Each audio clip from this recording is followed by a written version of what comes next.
Muy buenos días, buenas tardes, buenas noches, según estéis viendo este nuevo paseo por los senderos del alma.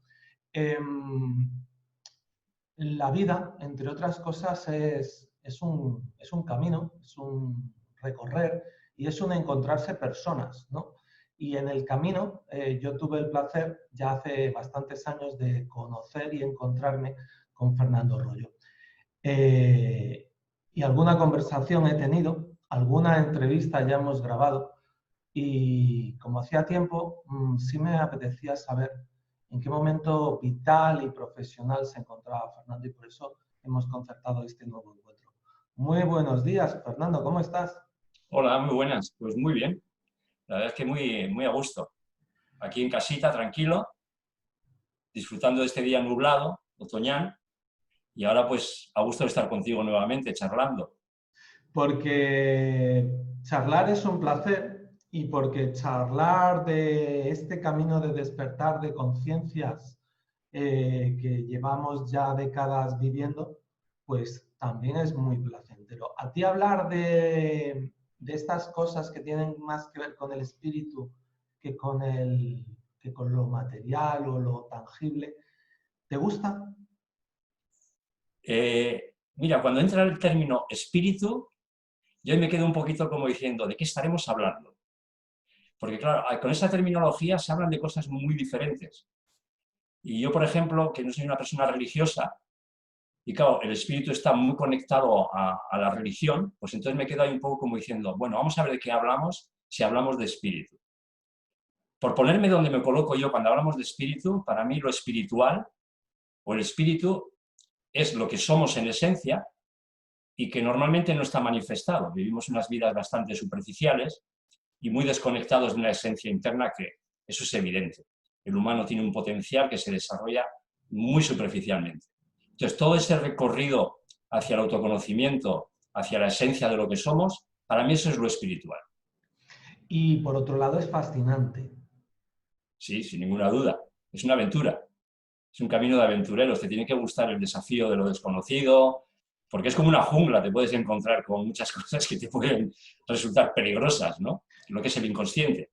Lo que pasa es que de alguna manera el inconsciente también se manifiesta en las personas que no están haciendo este recorrido y muchas veces se manifiesta de una manera muy incómoda.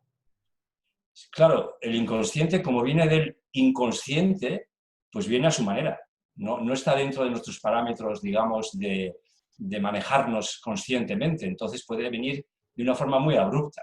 Violencia, por ejemplo. La violencia viene mucho del inconsciente, ¿no? La ira, las creencias que nos separan, todo eso es muy del inconsciente. Es un intento de sanar. Y a eso hemos venido, a sanar.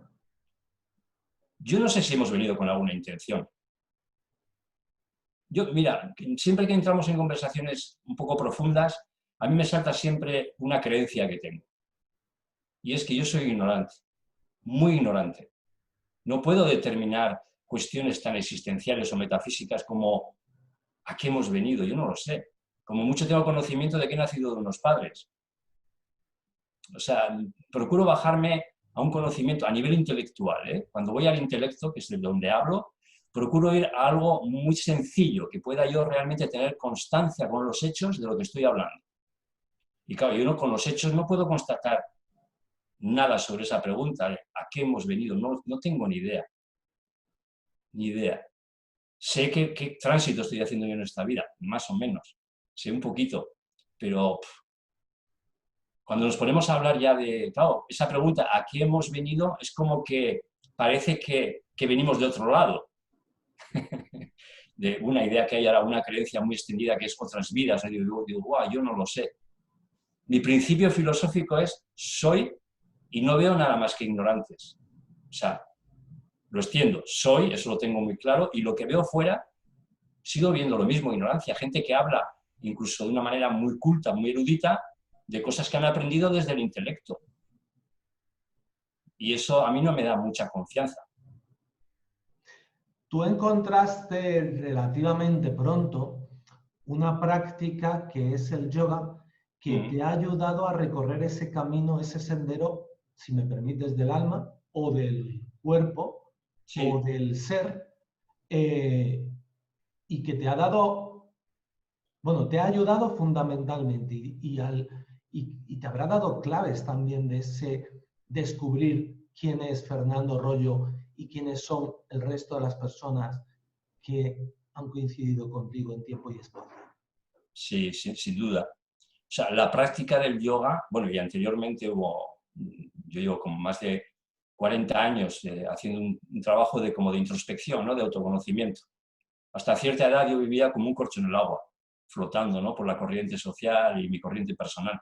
Y hay un momento en mi vida, pues como a los 23 años aproximadamente, que tengo un contacto con un curso que se llamaba Expresión Corporal, y allí es la primera vez que se me pregunta, pero ¿y detrás de ti, de tu personaje, qué hay? Y yo decía, ¿qué va a haber? Pues nada. Y ahí empiezo a hacer una investigación, ¿no? Y en otro momento de mi vida, un poquito más tarde, empieza el yoga, que es mi hilo conductor en este momento y desde hace más de 30 años, ¿no? Y ha sido una transformación total. O sea, yo me he transformado. De hecho, hay gente que me conoce mucho de mi núcleo de la familia que dice, es que yo no te conozco tal como tú eras y como eres ahora, ¿no? Porque ha habido una transformación, eso está muy claro. Y esa transformación yo la entiendo como lo que decía, en hilo de lo que decía antes, ¿no? Somos un potencial, como cualquier ser, como una plantita. Una plantita, cuando es una semilla, tiene un potencial interno. Y luego, a través de, digamos, de ciertas circunstancias, se desarrolla. Así, la persona creo que es igual. Somos una semillita, nacemos, empezamos a crecer, hay un desarrollo físico, hay un desarrollo intelectual, pero hay un montón de cosas que no se desarrollan, que es muy difícil ver en un humano, pero que están ahí. Y el yoga es una herramienta para desarrollar ese potencial, tremenda. Es una herramienta que puede llegar hasta lo más profundo del potencial. O por lo menos así lo vivo e intuyo, porque no puedo decir que soy conocedor de todo mi potencial, ¿no? El yoga es una herramienta que nos transforma Sí, si le dedicamos el tiempo necesario y la atención e intención necesarias. sí, sin ninguna duda. Como cualquier acto, ¿eh? Cualquier acto que es repetitivo y que tú lo ejecutas, digamos, con una constancia, te va a dar un fruto, X, el que sea. Algo que tenemos muy instalado socialmente. Si trabajas todos los días, tienes un fruto. Si trabajas para alguien, pues te van a dar una nómina. Si trabajas para ti como autónomo, tendrás un fruto de tu creatividad. Aquella persona que dice, bueno, ahora hago esto, ahora hago lo otro, ahora no hago nada, pues es difícil que haya un fruto cuando hay una diversidad y no hay un canal, una profundización, ¿no? Entonces, el yoga, como cualquier herramienta o cualquier actividad, requiere una constancia. De hecho, el yoga se ha perdido en Occidente precisamente por eso. Cuando una persona va 2 veces por semana a un estudio de yoga, bueno, está consiguiendo unos frutos, su cuerpo va a estar un poquito mejor, posiblemente sale de clase y ese día duerme mejor, al día siguiente igual tiene mejor humor, ha tocado unas capas superficiales de su personalidad que el yoga ayuda. Pero claro, es que el yoga es una filosofía práctica que trata de explicar la esencia de la vida. O sea, tiene una profundidad tremenda.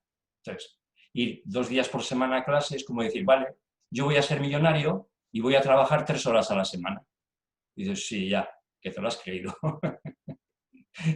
Son los cuentos de hadas, ¿no? Pues lo mismo, yo quiero hacer un trabajo de profundidad en mí y voy a hacer yoga 3 horas por semana. Y después, pues no. Vas a conseguir algo, claro que vas a conseguir algo. Pero yoga en su profundidad no es eso. Occidente ha dado la espalda al yoga, está claro. ¿Al asomarte a esa profundidad alguna vez te dio miedo? No, no está en mi personalidad.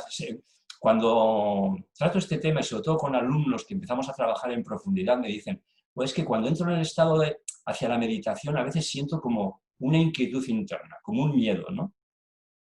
No me ha sucedido, pero sé que está ahí, ¿no? Yo lo interpreto como algo muy sencillo. Cuando emana de ti una sensación de ser diferente a lo conocido, pues eso, depende de tu personalidad, te va a inquietar. Es como si de repente te dicen, me voy de viaje a tal sitio, ¿no? Y es un sitio donde igual no dominas la lengua o no conoces a nadie, entonces vas a sentirte inquieto. Creo que es solamente eso. Mm. Creaste la escuela de yoga integrado. Sí, Y el apellido es hermoso. El apellido que le quisiste dar, ese de integrado al yoga, es hermoso. Para ti es algo más que hermoso, para ti es necesario. sí. Mira, eso surge de un momento en el que yo era de esos alumnos que iba 2 días por semana a un estudio, a veces hasta 3, estaba un poco hambriento sentía lo que estaba haciendo el niño, decía esto, y luego la lectura. Hubo un momento además que mi profesor, un buen profesor que tuve, habló de los Yoga Sutras de Patanjali. Entonces, bueno, me quedé con la cosa y lo leí. Y dije, wow, pero lo que yo hago en clase no tiene que ver con esto, o muy poco. Entonces, al tener un pequeño conocimiento intelectual de lo que puede darte el yoga, a mí me dio mucho hambre de yoga, de práctica. Entonces, claro, decía, yo tengo que hacer yoga todos los días. Hablando con este profesor mismo, me decía, bueno, pues si quieres, cuando termines la clase, al día siguiente la repites. Digo, ah, vale, buena idea. Pero al día siguiente yo no me acordaba ni de la mitad de las cosas, ni sabía enlazar. En una clase más, a veces el profesor para, explica. No era el camino, ¿no? Entonces empecé un proceso. Es decir, yo quiero hacer yoga todos los días. No encontré en ese momento ninguna escuela que me diese un foco de, digamos, de aprendizaje hacia una práctica personal y lo empecé a descubrir. Llevaba muchos años ya practicando yoga. Entonces empecé a hacer un estudio en mi propia experiencia de qué me aportaba cada asana que hacía, cada pranayama, cada ejercicio de meditación. Y así pues tardé como unos 4 años en elaborarme una práctica personal. Y luego, pues bueno, di un saltito a enseñar. Bueno, hice un método, el método que había elaborado yo para mi propia práctica. Lo de integrado, porque es yoga integrado. ¿Integrado de qué? En tu vida. De ahí viene ese apellido hermoso que dices tú, ¿no? Mm. Dices que diste un saltito y decidiste ser tú el profesor de la gente que se acercara a tus clases. ¿Qué te ha aportado a ti ser profesor de yoga en tu desarrollo como yogi, si me permites esa expresión? Pues, mira, por un lado, que esto se dice mucho de las personas que nos dedicamos a hacer servicio, es la satisfacción de dar, ¿no? Eso está muy bien, sin ninguna duda. Siempre que das y lo das de alguna manera abierta, hay una satisfacción personal en ello. Pero luego a mí me ha dado mucho impulso. Yo tengo una disciplina y una profundidad en mi vida con respecto al yoga, que si no estuviese dando clases de yoga, si mi vida profesional y mi sustento no fuese el yoga, sería más difícil. Porque claro, si tengo que ir a trabajar, quizá en un trabajo que no me nutre o mediocremente, y tengo que salir de casa y me tengo que hacer desplazamientos y tengo una lucha con la economía, eso es como una dificultad, ¿no? Para atravesar digamos, esas barreras que hay hacia la esencia. Entonces, claro, a mí ser profesor de yoga me ha centrado en estar todo el día prácticamente o preparando clases o haciendo mi práctica personal o practicando con los alumnos o enseñando. Entonces, me da foco, un foco tremendo. Es un privilegio, vamos. Lo tengo más fácil que los alumnos, porque toda mi vida está enfocada ahí. Corregir a un alumno cuando adquiere una posición que no es la que en realidad ha de adquirir, también ayuda al profesor a afinar mucho más que si no fuera Claro, profesor. claro. Cualquier cosa que tienes delante que quieres mejorarla, aunque no seas tú, te requiere a ti que tú hagas ese proceso interno de entender lo que quieres mejorar, ¿no? En ese aspecto es un continuo aprendizaje, una continua evolución. El alumno se vuelve un espejo del profesor o un espejo para el profesor. Sí, para el profesor es un aprendizaje y, hombre, hay una palabra que finalmente me gusta mucho que es recíproco, ¿no? Cuando hay un flujo recíproco, se crea pues una sinergia que alimenta a todas las partes. Eso es muy bonito. A mí, particularmente, dar clases que yo me asombro. A veces digo, doy clases, me lo paso genial, encima tengo un sustento económico, ¿qué más quieres, no? Es una maravilla dar clases. Yo animo a mucha gente a que se prepare para dar clases, porque además ya la sociedad ha tomado muy en serio lo que es el yoga. Incluso la sociedad científica considera el yoga como algo serio, ¿no? y de trascendencia. Los médicos, los psicólogos, psiquiatras, neurólogos están aconsejando yoga. Y esto va a crecer más. Si la sociedad crece hacia ser más consciente, el yoga va a ocupar un espacio mucho más grande que el que ocupa ahora. Además, un yoga yo espero, más, iba a decir serio, pero no es serio. El yoga, los profesores son serios. Casi todos los profesores que conozco son gente muy honesta. Es el modelo, la estructura que hemos montado aquí para profesionalizarnos y vivir de ello, lo que ha dejado al yoga en una línea muy superficial. No hay sadhana. Sadhana en sánscrito es compromiso con tu práctica. En el occidente no hay sadhana, muy poca gente tiene sadhana. Los profesores, incluso conozco bastantes profesores que ya están tan metidos en dar clases que no practican. Claro, la mentalidad occidental es la economía. Estamos muy metidos en la economía. En la India no pasaba eso. En la India los profesores de yoga o tenían un respaldo de un rajá que les mantenía o se morían de hambre, vamos. Por eso ayunaban tanto, porque no tenían que comer, aparte de porque tiene su sentido de camino, ¿no? De proceso. Pero lo han pasado muy mal. Y ahora no, ahora un profesor de yoga, pues bueno, puede vivir económicamente de ello, pero claro, también si te pierdes, es una empresa. Y el yoga no es una empresa. El yoga es un camino, dentro de esa terminología que yo adelantaba, que para mí es espiritual, es un camino espiritual. Es un proceso de autoconocimiento y de desarrollo del potencial. Ese es desarrollo del potencial. Tenemos un potencial tan inmenso y tan desconocido. Estamos preocupándonos de nuestras capas externas, de la imagen principalmente, y tenemos un tesoro, porque, bueno, valoramos mucho los tesoros, ¿no? Esa palabra, tesoro, pues ese tesoro está dentro. Ya es un tópico decir eso, ¿no? Pero es real. O sea, si una persona que normalmente consciente o inconscientemente lo que busca es ser feliz, no puede hacerlo de otra manera que en un viaje interior. No hay otro camino. Eso está muy constatado. Con el viaje hacia afuera, con las formas externas, puedes tener satisfacciones, sin ninguna duda, y placeres inmensos. Pero esa felicidad interna estable, arraigada, no está fuera. Lo de fuera todo se mueve, todo es muy impermanente, ¿no? En cambio, dentro hay un vacío interno muy estable que te da mucha conexión y una satisfacción por el mero hecho de existir. No por existir de una manera determinada, sino por el mero hecho de existir. Y ese es el viaje. ¿Y a dónde lleva? Bueno, yo puedo hablar de mi experiencia, a dónde me ha llevado a mí hasta ahora. El viaje es como si te sumerges en una selva, ¿no? Y no la ves entera. Entonces, más o menos puedes ir hablando de lo que has conocido, de en dónde estás en ese momento. Entonces, ese viaje interior para mí es inmenso, inmenso. Yo sigo todavía descubriendo cosas o viviendo experiencias que no las viví hace unos años atrás, ¿no? Pero, por decir igual algo que determine todo el viaje, te lleva hacia una armonización, hacia una estabilidad en tu persona, hacia una satisfacción, hacia, no sé, yo diría como hacia una realización. Mira, ahí me queda, ¿no? Me cuadra. Una realización. Si tenemos un potencial, lo más grande que le puede pasar a un potencial de cualquier existencia es realizarse.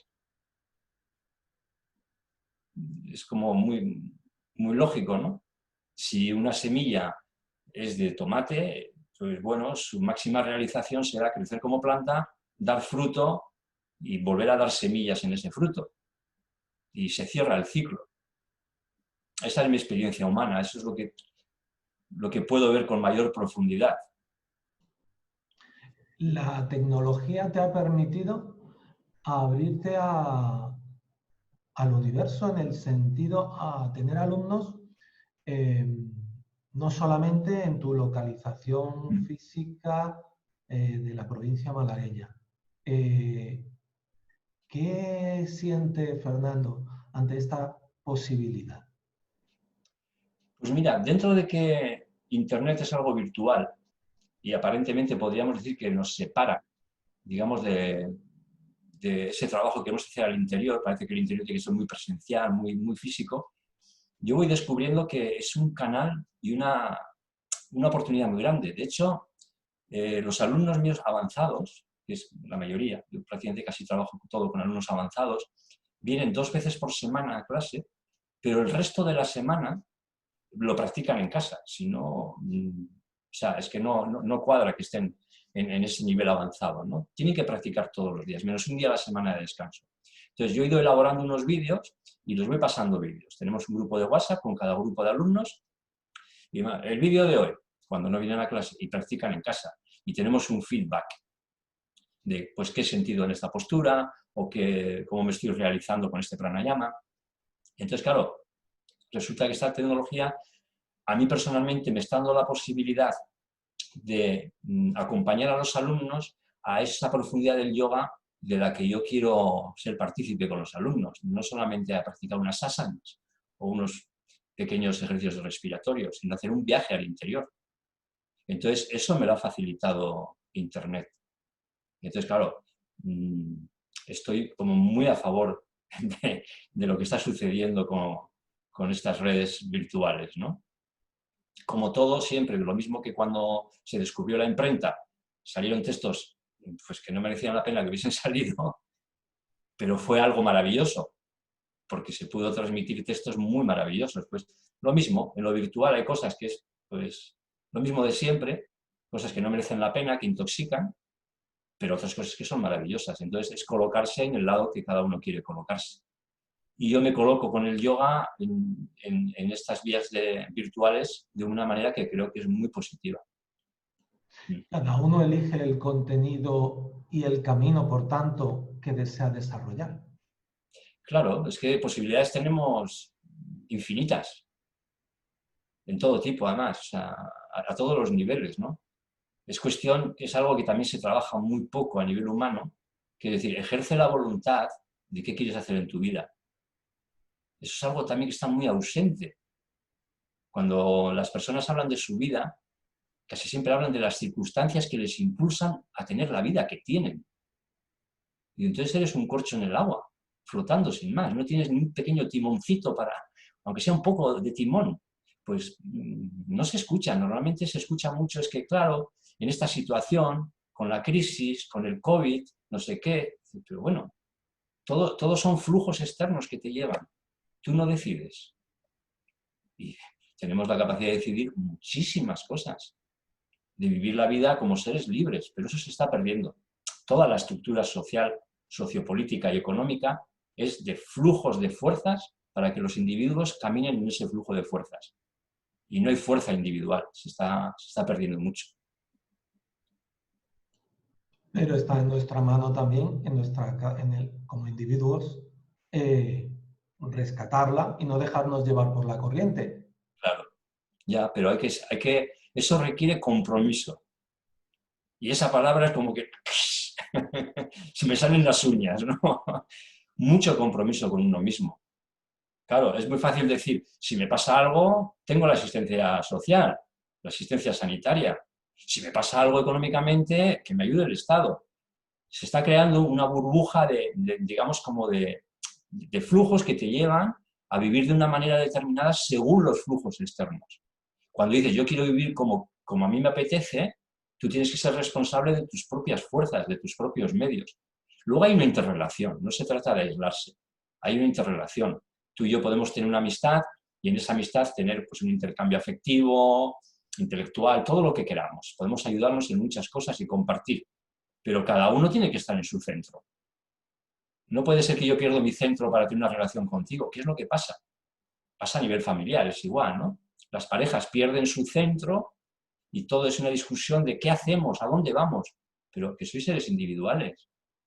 Comprométete con tu proceso.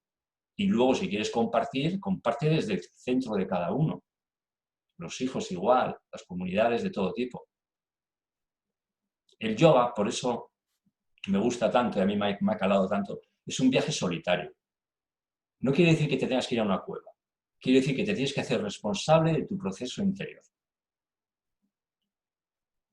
Escribiste y publicaste hace unos años también un libro hermoso que era, entiendo, y ya que nací de ti, una herramienta complementaria y una herramienta que había nacido fruto de ese proceso de investigación tuyo propio.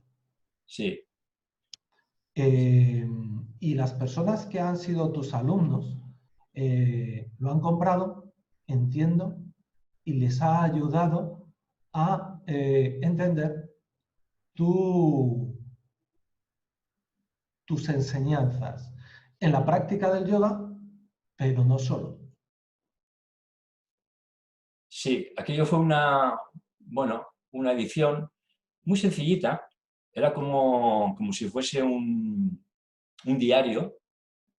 Iba más a doble página. En una página yo exponía, digamos, una idea y un ejercicio para desarrollar esa idea. Y luego el lector, el que se iba acompañando con ese librito, pues iba escribiendo lo que le sugería o practicando el ejercicio que yo proponía, ¿no? Y todo iba encaminado hacia un viaje de autoconocimiento. Más bien básico, porque era intelectual. Lo intelectual para mí siempre es básico. Cualquier cosa que te puedan transmitir intelectualmente va a ser muy básico. Cuando te digan, Dios existe, eso es muy básico, porque es una idea. Y cualquier idea, por muy compleja que sea en su exposición, a nivel profundo, es muy básica. Entonces, el libro en ese aspecto era básico porque planteaba cuestiones intelectuales.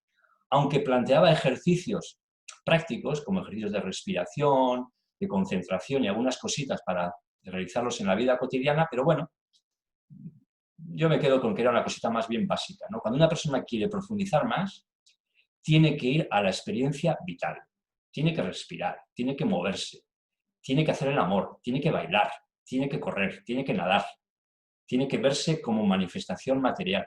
Porque si no te ves como manifestación material, todo lo que hagas en ese camino espiritual va a ir a lo intelectual. Así tenemos un montón de intelectuales que hablan de cosas increíbles, poéticamente, del espíritu y de cosas, no sé, a mí me parecen, bueno, pues eso, como películas de dónde venimos, a dónde vamos, de que si hay extraterrestres, de que si nos están viendo, si... ¡Wow! ¿Dónde está eso? Porque yo por la mañana salgo y cuando el sol sale, a mí me acaricia. Existe, tiene una existencia complementaria conmigo. El aire cuando me roza, el agua, las temperaturas, las personas, la mirada, los abrazos, todo eso es una experiencia vital. Pero esas teorías, ¿dónde están? ¿Dónde se expresan?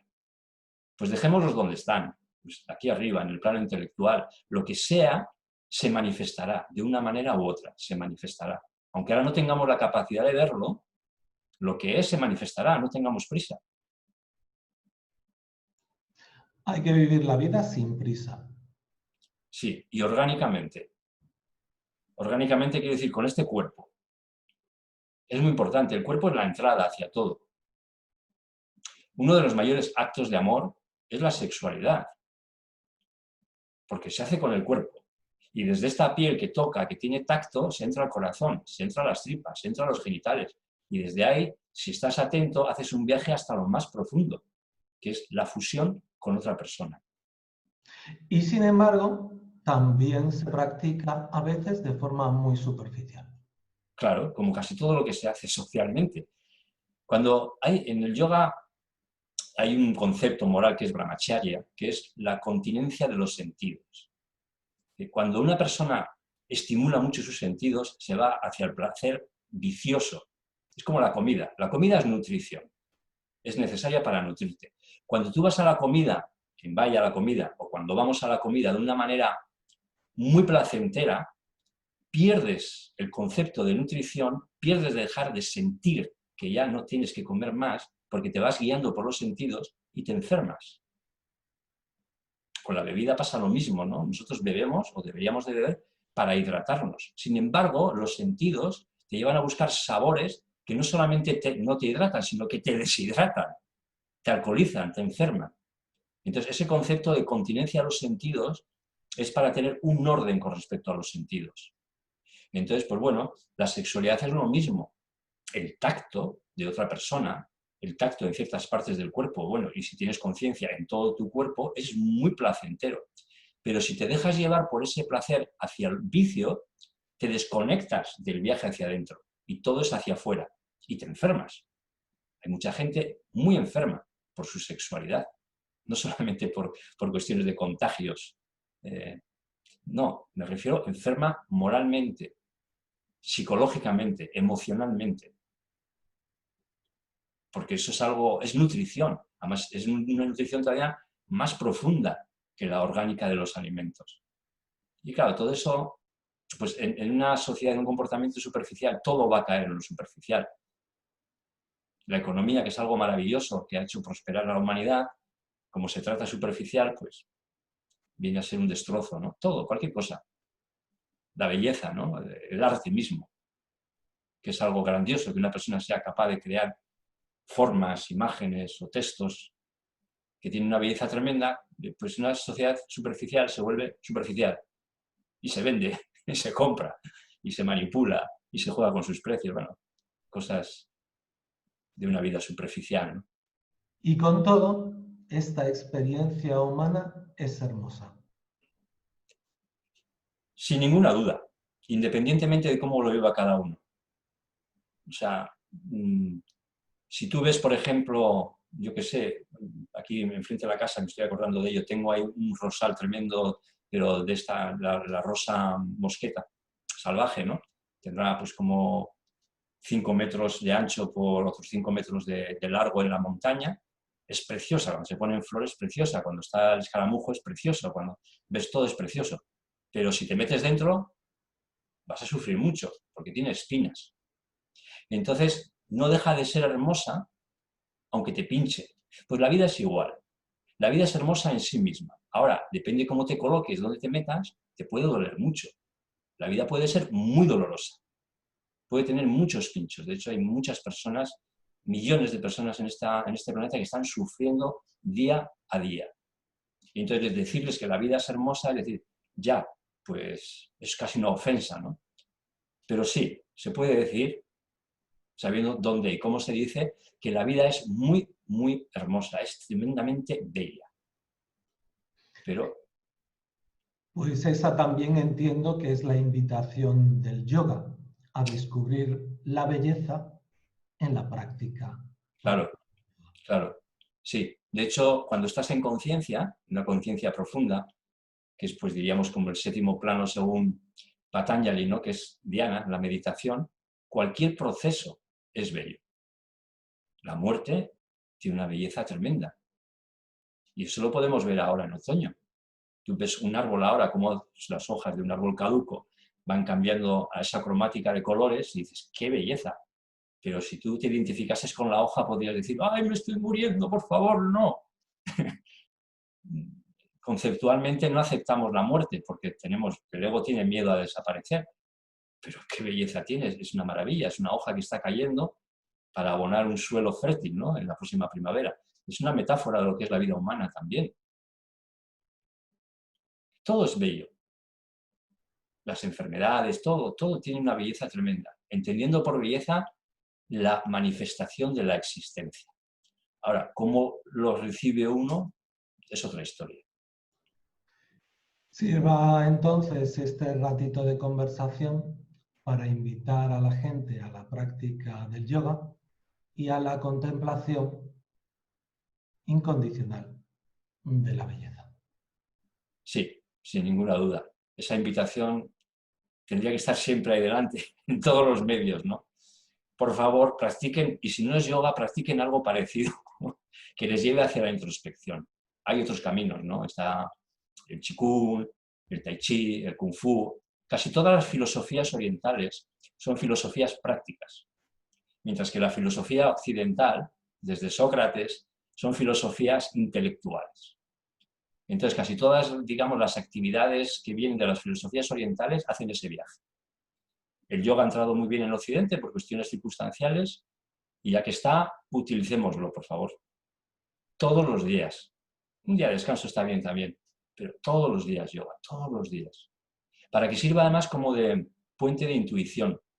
En la escuela que he creado yo de yoga integrado, hay una serie de principios a desarrollar para que el yoga alcance esa profundidad. Y el último es el principio de integración, que dice, tu práctica de yoga como laboratorio, como paréntesis en tu día, que haces asanas, pranayama, meditación, tiene que ser un puente para que en tu vida cotidiana se integre lo que practicas en tu sadhana, en tu práctica del día. Si estás practicando la quietud, eso tiene que ser un puente para que haya quietud en tu vida cotidiana.